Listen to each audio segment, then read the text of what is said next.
Hoy vamos a sumergirnos en el mundo de Pau Donés. No solo el músico de Jarabe de Palo que todos conocemos, sino más bien en su filosofía de vida. Exacto. Esa forma tan honesta que tuvo de compartirla, sobre todo en sus últimos años. Sí, tenemos un montón de material. Entrevistas, artículos, pedazos de su biografía.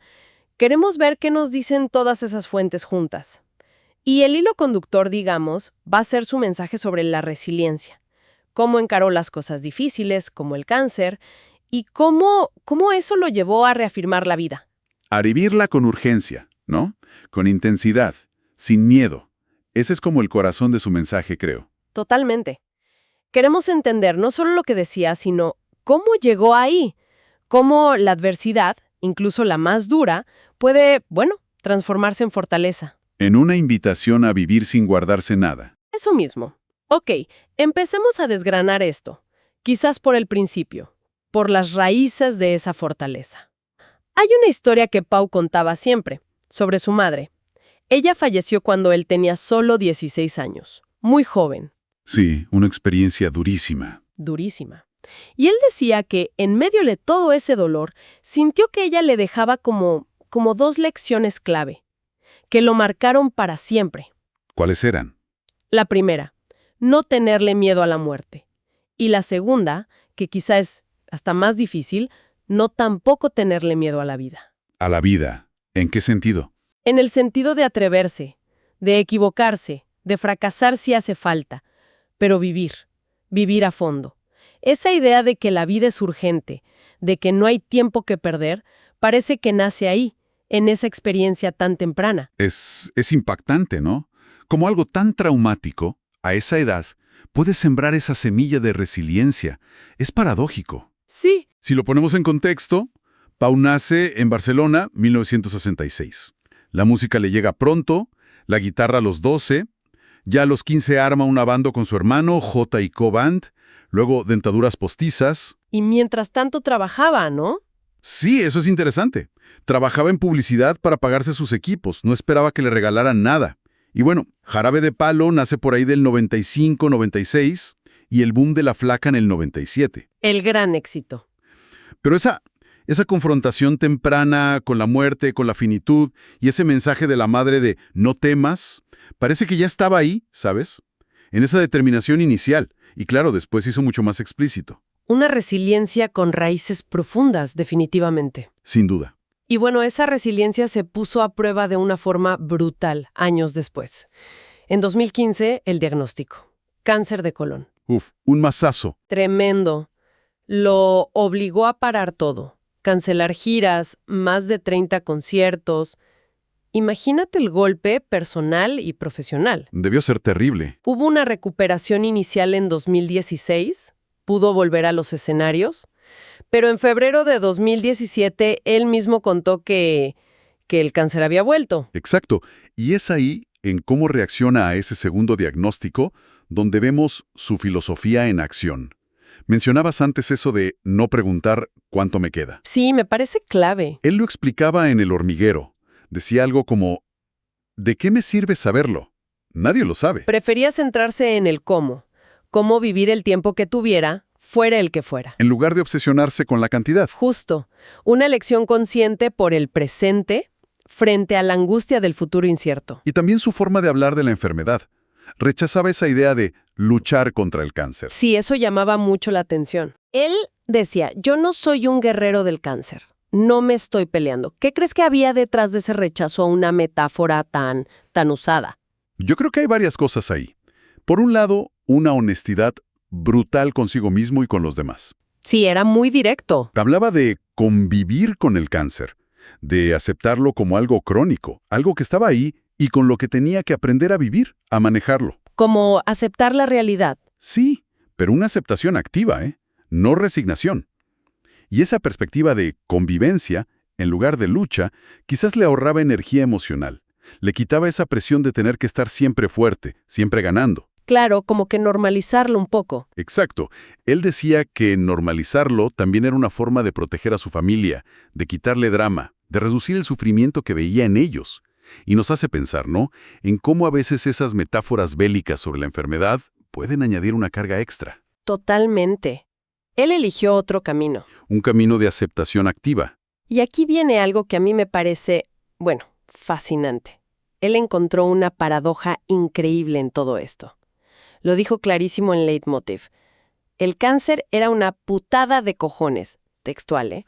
Sí, recuerdo esa frase. Pero, al mismo tiempo, lo obligó a hacer algo que no había hecho en 20 años. Parar. Parar en seco. Describí esos años con Jarabe como estar subidos a la tabla de surf sin parar. Giras, discos, promo, una locura que lo había desconectado de muchas cosas. Exactamente.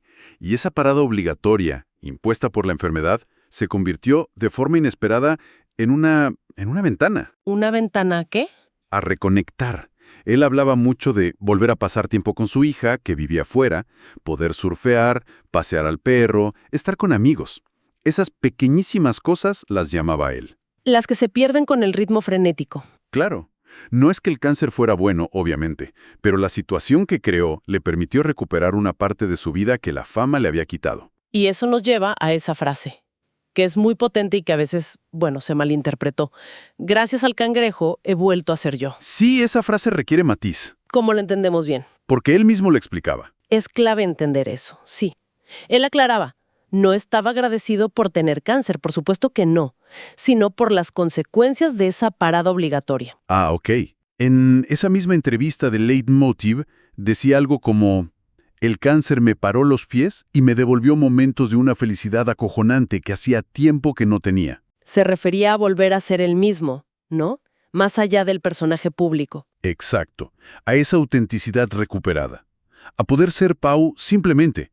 Y es que, cuando eres consciente de que el tiempo es limitado y la enfermedad te lo pone delante de las narices, Todo cambia. el valor del presente se dispara. Cada instante, cada conexión, la perspectiva cambia por completo. Y toda esa nueva perspectiva, esa reafirmación de la vida, se materializó en un proyecto muy simbólico, 50 palos. Justo al cumplir 50, en 2017, en plena convivencia con la enfermedad. No era solo un disco y un libro, era una declaración de principios, ¿no? Totalmente. Recuerdo la frase que usó para presentarlo, algo así como, he disfrutado la mitad de mi vida y ahora voy por lo que queda a tope, sin medias tintas. Pura resiliencia hecha acción. El libro son 50 capítulos cortos, reflexiones muy directas, muy él. Sobre la vida, el amor, el miedo. Y el disco, con versiones y temas nuevos. El mensaje era claro. Clarísimo. Vivir sin miedo, disfrutar el aquí y ahora, no preocuparse de más.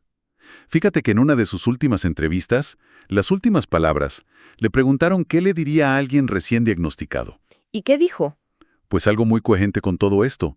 Ocúpate en vez de preocuparte. Disfruta, diviértete, móntate la vida para que sea lo más feliz posible. Que el miedo no te impida ser feliz. No tengas miedo. Siempre el foco en la acción, en el disfrute, en la aceptación, no en el miedo. Exacto. No en la parálisis del miedo. Llevó esa idea del presente a un punto casi radical, diría yo. A finales de 2018 anunció que se retiraba de la música indefinidamente. Sí, a partir de enero de 2019. Y su plan era no tener planes, literal. Lo dijo en El Hormiguero. Quería vivir dejándose llevar, sin agenda, sin proyectos a largo plazo. Simplemente lo que surgiera cada día. Romper totalmente con la planificación constante. ¿No es eso como una forma extrema de practicar la resiliencia? Confiar en que podrás adaptarte a lo que venga. Sin duda. Es una apuesta muy fuerte por la espontaneidad, por escuchar qué quieres en cada momento. Si intentamos juntar todos los hilos de lo que dijo en entrevistas en el libro, ¿Cuáles serían los pilares? yo diría que emergen unos pilares muy claros de su visión resiliente. Primero, y quizá el más importante, vivir sin miedo. Un mantra para él. Totalmente. Ni miedo a la vida, a equivocarse, a sentir. Ni a la muerte, ni a la enfermedad. Decía que el miedo era el gran bloqueo. Y pegado a eso, el segundo pilar sería: La urgencia de la hora. Frases como, la vida es una y es ahora. O, la vida es urgente. No una urgencia de ansiedad, ¿eh? no, sino de no posponer. Exacto. De no esperar un mejor momento. El momento es este. Tiene sentido. El tercero, La expresión emocional auténtica. En el documental Antes de morir, hablaba mucho de la importancia de llorar, de no reprimir nada, ni la tristeza ni la alegría. Dejar que todo fluya. Sí, decía que llorar limpia, permitir ser vulnerable. Y eso conecta con el cuarto, me imagino. Apreciar el presente, los pequeños detalles. Justo, ese redescubrir el valor inmenso del estar aquí, disfrutar las cosas sencillas, una charla, una comida, el mar, algo que se le agudizó muchísimo con la conciencia del tiempo limitado. La felicidad en lo cotidiano. Eso es. Y por último, el quinto pilar, que ya lo dijimos, pero es fundamental. Esa aceptación activa. No resignarse, sino... Coexistir con la adversidad. Integrarla en tu vida, en lugar de quemarte en una lucha frontal constante que quizá no puedes ganar como querrías. Gestionar lo que hay lo mejor posible. Estos 5 pilares, entonces, Interconectados, ¿sí? forman el núcleo de su resiliencia. Entonces, si juntamos todo, ¿qué nos queda? Creo que Pau nos deja un modelo de resiliencia muy humano, ¿no? Muy con los pies en la tierra. Sí, nada de superhéroes. Exacto. No se basa en ser invulnerable o negar el dolor. Al revés, en abrazar la vulnerabilidad, aceptar la realidad como viene, con lo bueno y lo malo. Y desde ahí, elegir enfocarse en el disfrute, en la conexión, en la emoción real. Me acuerdo de esa anécdota que cuenta en 50 palos sobre los besos.